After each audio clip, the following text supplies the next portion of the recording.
स्वागत करता है रेक्स इंस्टीट्यूट भोपाल। बायोस में कुछ प्रॉब्लम्स आती है, इंटेल बायोस को बताने जा रहा हूँ। तो सबसे पहले इसमें हमें क्या क्या चाहिए होता है, तो सबसे पहले एमई एनालाइज़र।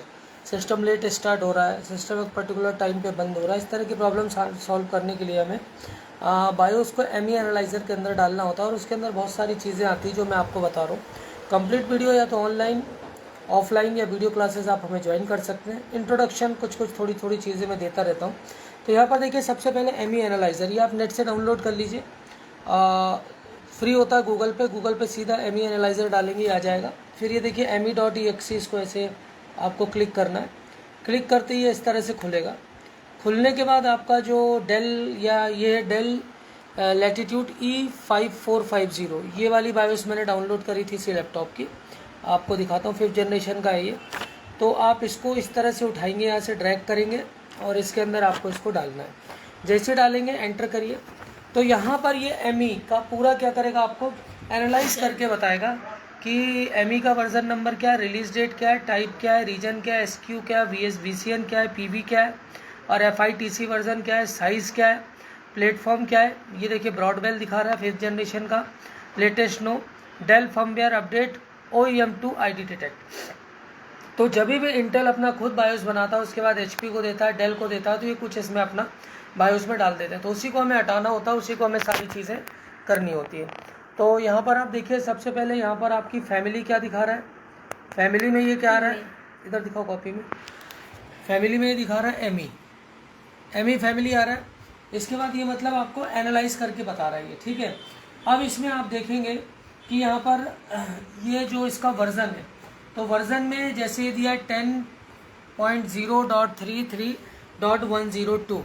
तो ये आपका जैसे यहाँ पर आपको कुछ चीज़ें, तो ये हो गया मेजर, ये हो गया माइनर, फिर हॉल फिक्स हो गया, विल्ट वर्जन हो गया, और अगर यहाँ वर्जन 8 है तो थर्ड वर्जन 10 है, तो आपका 5th जनरेशन, इस तरह से आपको देखना है। रिलीज फिर प्रोडक्शन है।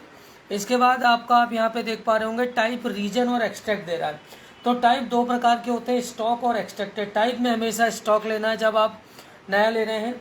बायोस में टाइप इंटेल बनाता है, मतलब पूरा बायोस इंटेल का होता है, और उसके बाद जो भी कंपनी उसमें बाकी चीज़ों को ऐड कर देती है। ये अब मान लें कि डेल HP को दिया, तो इंटेल ने इसमें तो क्या करता है, इंटेल ने अपना इसमें कुछ ऐड कर दिया है, तो ये एक्सट्रैक्ट हो जाएगा। तो ये देखिए आपको एक्सट्रैक्ट हो गया। तो आप जब भी क्लीन करें हमेशा स्टॉक ही लें, ये ध्यान रखिएगा, ठीक है। हमेशा क्या लेना है, स्टॉक लेना है।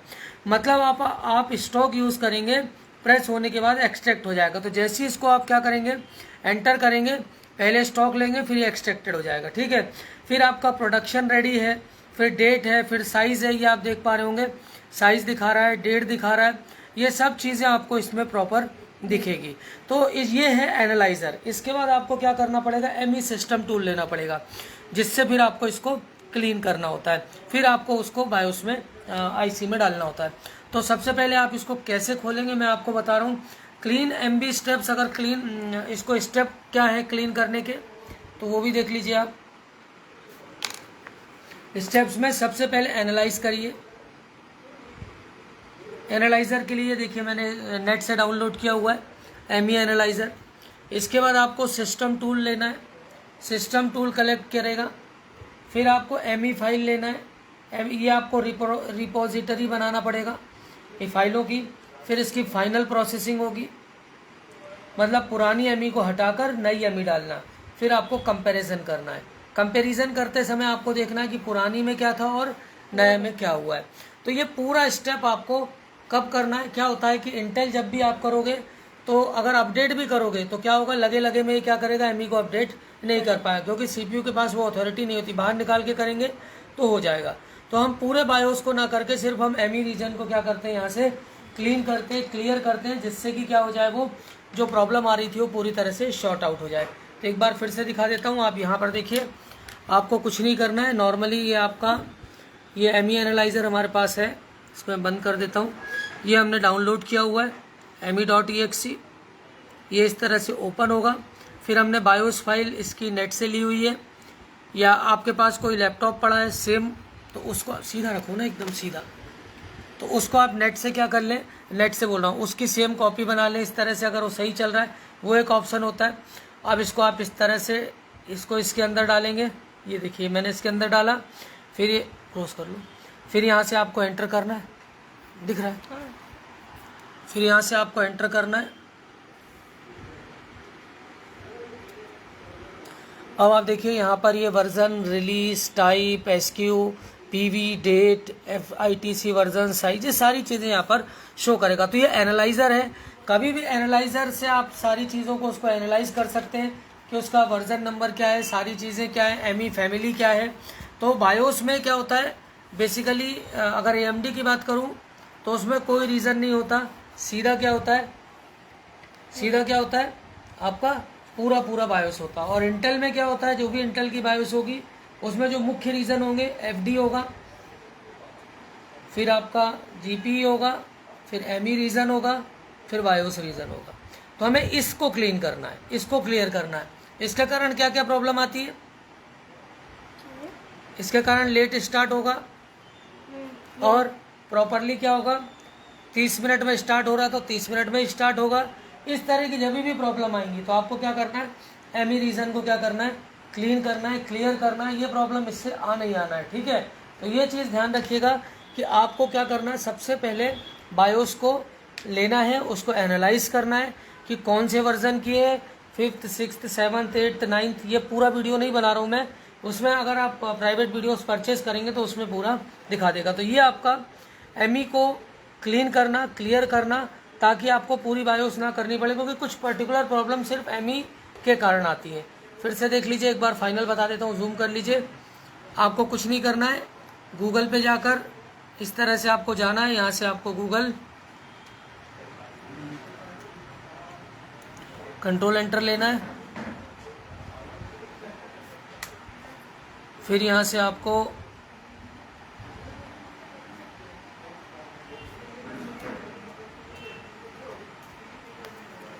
गूगल, फिर यहाँ पर आपको ME एनालाइज़र डाउनलोड करना है। अली सेलर से कर लीजिए, कहीं से भी कर लीजिए।